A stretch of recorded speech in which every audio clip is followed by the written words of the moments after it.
नमस्कार दोस्तों, मेरा नाम है अनमोल और आपका स्वागत है हमारे यूट्यूब चैनल अनमोल ज्ञान दर्पण में।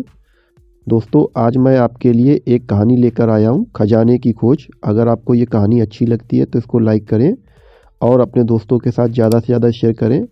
ऐसी रोचक और प्रेरणादायक कहानियों के लिए हमारे चैनल को सब्सक्राइब करें। तो वीडियो को शुरू करते हैं।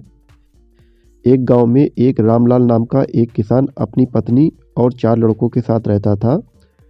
रामलाल खेतों में मेहनत करके अपने परिवार का पेट पालता था, लेकिन उसके चारों लड़के बहुत ही आलसी थे, जो गांव में वैसे ही इधर उधर घूमते रहते थे। एक दिन रामलाल ने अपनी पत्नी से कहा कि अभी तो मैं खेतों में काम कर रहा हूँ, लेकिन मेरे बाद इन लड़कों का क्या होगा?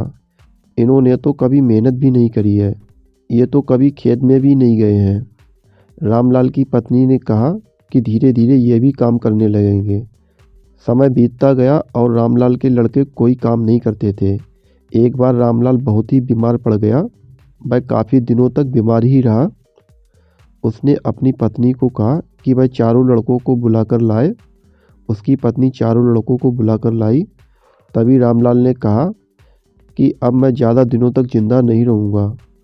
रामलाल को चिंता थी कि उसके जाने के बाद उसके बेटों का क्या होगा। इसीलिए उसने कहा, मैंने अपने जीवन में जो कुछ भी कमाया है वह खजाना अपने खेतों के नीचे दबा कर रखा है। मेरे बाद तुम उसमें से खजाना निकालकर आपस में बांट लेना। यह बात सुनकर चारों लड़के खुश हो जाते हैं। कुछ दिनों के बाद रामलाल की मृत्यु हो जाती है। रामलाल की मृत्यु के कुछ दिनों बाद उसके लड़के खेत में दबा खजाना निकालने जाते हैं। उन्होंने सुबह से लेकर शाम तक सारा खेत खोद दिया, लेकिन उनको कोई भी खजाना नज़र नहीं आया। लड़के घर आकर अपनी माँ से बोले, माँ, पिताजी ने हमसे झूठ बोला था, उस खेत में हमें कोई भी खजाना नहीं मिला। तभी उसकी माँ ने बताया कि तुम्हारे पिताजी ने जीवन में यही घर और खेती कमाया है, लेकिन अब तुमने खेत खोद ही दिया है तो उसमें बीज भी बो दो। इसके बाद लड़कों ने बीज बोए और माँ के कहे अनुसार उसमें पानी देते गए। कुछ समय बाद फसल पककर तैयार हो गई, जिसको बेचकर लड़कों को अच्छा मुनाफा हुआ, जिसे लेकर वह अपनी माँ के पास पहुँचे।